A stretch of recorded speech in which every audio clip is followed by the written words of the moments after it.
Well, it's another Sunday kickback after a big win for Liverpool in the Premier League title race. Keith Treacy, 2-0 win. Cody Gakpo scoring in the first half, Mo Salah in the second.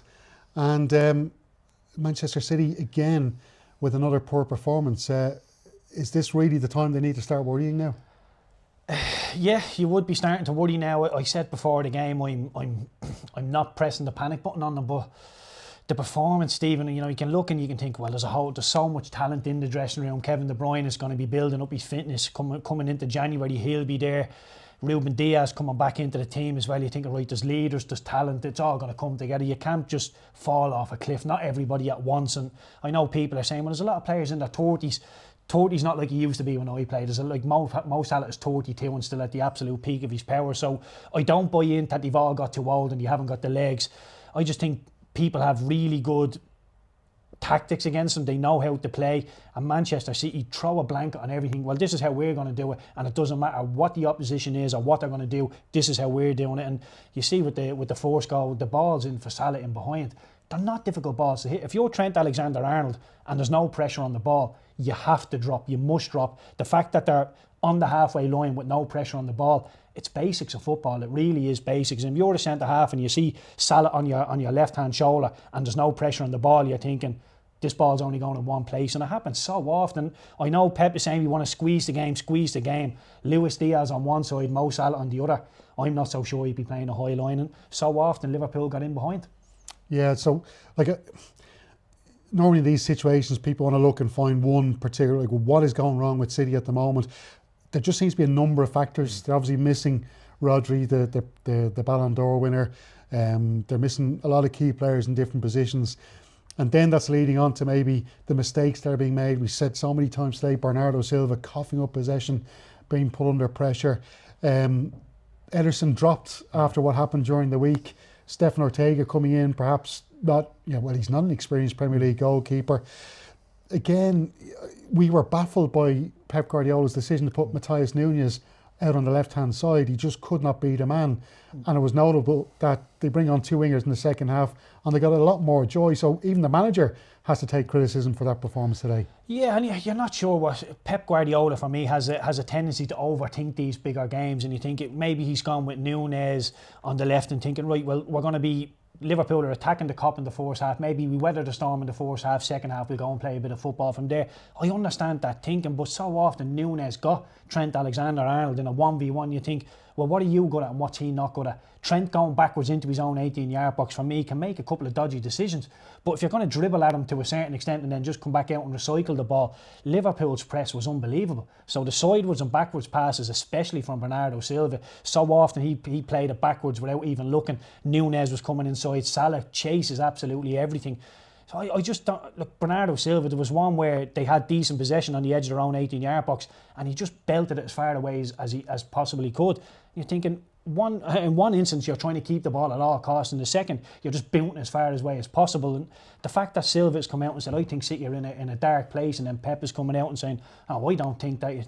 The performances from Bernardo Silva over the last month or so just haven't been anywhere near it. And look, I've spoke about Haaland scoring 12 goals. That's grand. That's what he's there to do, to finish off the moves. But in terms of Foden, Nunes, Doku, Savinho, I know De Bruyne is only coming back to get his fitness. There's not an awful lot of goals in that team. Phil Foden brought very little to the game today. His form, isn't it? Like, Haaland can only do so much. He's not a, people ask me, where are you going to put Haaland in so many years in terms of Premier League strikers? He's not like a Thierry Henry that can pick the ball up, beat 3 or 4 players and go and smack the ball into the back of the net. People have to create for him.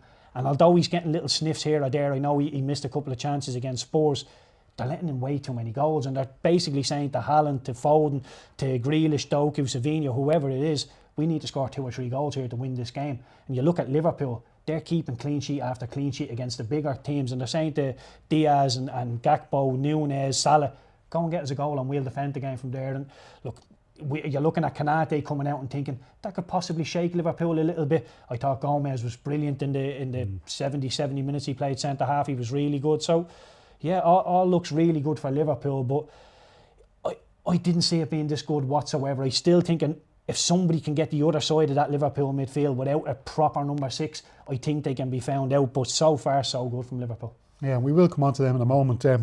Just to stay with the champions, because it is remarkable to see them now 11 points behind Liverpool after that defeat today. And there was one issue with the match this afternoon that we kind of noticed, and I wonder, is it kind of a microcosm of what's going on there at City, because Virgil van Dijk wasn't picked up for any of the corner kicks. He had about 4 chances, one off the post, one just wide, one just over the bar. So during that game, I'm asking you as a former professional, in that situation, okay, you expect players maybe to go, right, one of you has to go, your captain or somebody, one of you has to stay with him. If that doesn't happen on the pitch, surely the manager then identifies this problem and he goes, you have to stay with Virgil van Dijk when corners are coming in. So the fact that that's not happening, what's going on there? Is the manager giving up? Are the players giving up on the manager? Are the players giving up on each other? What's happening?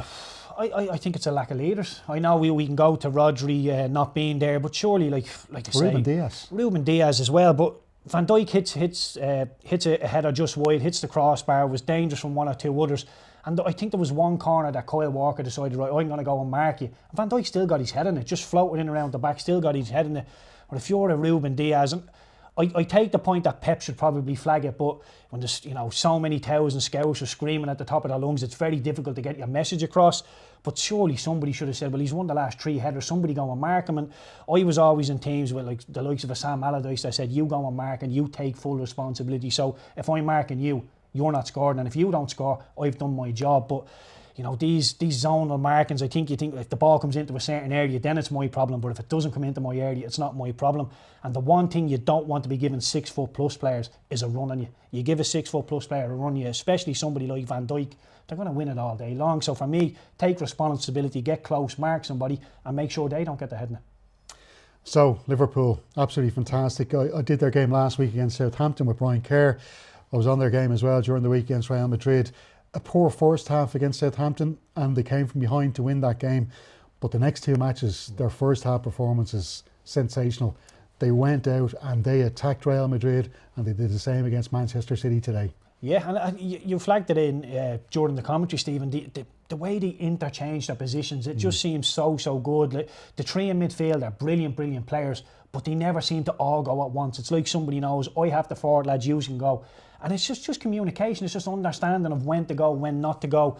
And look, Gravenberch has been really good. Szoboszlai's been brilliant. Curtis Jones, when he's popped in and out, has been excellent. But McAllister is the one for me that I really like. So much composure. I mean, the helter-skelter of Anfield, he just seems like he's playing his own game. Very easy rushed on the ball. Very rarely will he lose the ball. So he's somebody that you can just keep lending the ball to under so much pressure. So I think they've been amazing. They've been really good. I keep speaking about the lack of a natural number 6, but very few people, like they played Real Madrid, Leverkusen, Villa, now Manchester City. Nobody seems to be able to expose that. So maybe it's a problem I'm anticipating rather than a problem that's actually there. Yeah, because everybody's saying they need a good test, but like they've beaten the champions of Europe very convincingly, beaten City today convincingly. They went to Arsenal, took a point from them as well. So they're meeting these challenges and they're overcoming them. Well, to be fair, when I looked at the Nottingham Forest game, the only game that Liverpool have lost this season, with the 2 wingers, Hudson-Odoi, Elanga, and the big strong man Wood up front, you're thinking if you get pace out in the wing against Liverpool, isolate Robertson, isolate Trent Alexander-Arnold, and have somebody in the middle to occupy 2 centre halves, so you're isolating the two fullbacks.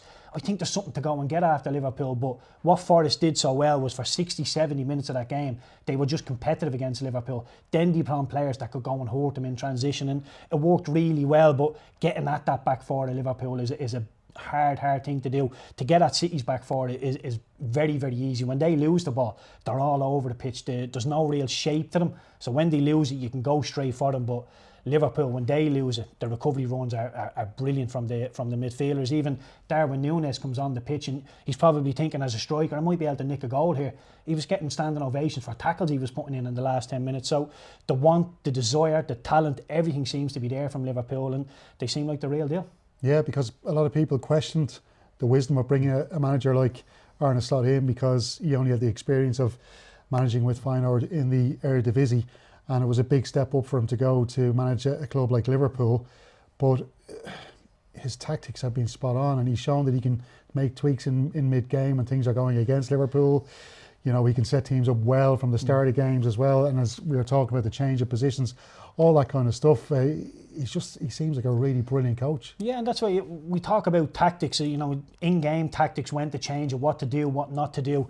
Pep seems to set his team out and say, look, this is what we're going to do. And if that doesn't seem to work, they seem to be a little bit all over the place. People looking at each other going, well, we were sent out with this game plan and it doesn't seem to be working, and they seem to be running down dead ends rather than somebody saying, well, we'll try this for the next 5 minutes. And again, I go back to leaders, I go back to people being vocal and telling people what they want, and the minute they just seem like a load of sheep just following each other, nobody really poking their head above the water and saying, lads, give me the ball, I'll make things happen. And with the amount of talent in that Manchester City team, it really is unforgivable. So I do look at Manchester City and think, a lot of injuries, people missing, people coming back, I get that, but you do look at Guardiola's team and think that's the envy of nearly every manager within the Premier League. So there's still enough there to be competitive, and to be absolutely dominated from start to finish from Liverpool, I'm sure leaves a really bad taste in City mouths. Yeah, I'm just looking down at the table here. You're kind of thinking, well, Arsenal 9 points behind Liverpool, Chelsea just 9 points behind them as well. Are they the dark horse? Because the kind of style of football you were talking about that can take Liverpool on, Chelsea might be the team that can provide that wing play, and you know, a team clever enough to be able to expose the weaknesses that you've mentioned in the Liverpool game. Yeah, well, I think so much of modern football now is having pace on the wings, and if you can be really compact in the middle of the pitch, force people out wide, when you nick it, give it to your wide lads and let them go and hurt you. And I think that's Newcastle are very, very good at that. Nottingham Forest are very, very good at that, having one man through the middle to occupy centre halves and isolate people on the wings. Forest, you know, you look at them on paper, you're thinking probably do well to stay out of a relegation battle, but with the threat they have on the wings, with Chris Wood finishing as he is, yeah, look, I really like Chelsea, but you do think there's going to be some inconsistency with so much talent on a Monday morning. There's going to be people knocking on the door just not happy. So I think Chelsea have outweighed my expectations. I use words like unmanageable, chaotic, but Enzo Maresca seems to have brought a little bit of calmness towards that now. So Chelsea look really good, but it's hard. It's very, very hard to look past Liverpool. Although I'm not totally writing off of Manchester City, I think Arsenal have been too inconsistent. Although they were good, they were good yesterday. I think it's going to be City or Liverpool. Yeah, and look, just to finish on the two teams, Liverpool first. Like they've got, like I said, I always felt this was a really crucial period. 11 days to play Real Madrid, City, Newcastle away next during the week, and Everton away. The last Merseyside derby at Goodison Park before Everton move out. So that's going to be Everton going to be up for that. I know they're not in good form. They got beaten 4-0 yesterday. But coming out at the end of that Everton game, we're going to know a lot more about Liverpool and where their title challenge stands. Yeah, well, there'll be some big questions after the Liverpool defence. I think when we looked at how Liverpool started today against Manchester City in Anfield, you know, helter-skelter, a million miles an hour, put people under pressure. The Geordies, Newcastle can do that to you up there as well. So that'll be a little question for Liverpool. Then the Merseyside derby against Everton. There's going to be a whole host of different questions that will be asked. Physicality, want, desire. Liverpool haven't come up short in any of those departments yet, but you do think Newcastle away, big one. Everton, the Merseyside derby, another big game. And as we say, Slot technically just seems to have everything under control, seems to know which players to play in which position. But you do think if you come out with 2 wins, Newcastle and Everton, rolling into January, you'd assume Liverpool will be all right. Absolutely. And City, look, on the other hand, a couple of tough games for them. They've got Nottingham Forest at home and then Crystal Palace away. Crystal Palace not playing so well at the moment, so they might fancy getting the 3 points away from home. But Forest, in their own place, not exactly an easy fixture. No, far from easy. You know, we speak about Morgan Gibbs White in there will pop up in holes, make things happen. Alanga on one side, Hudson-Odoi, so much pace in there.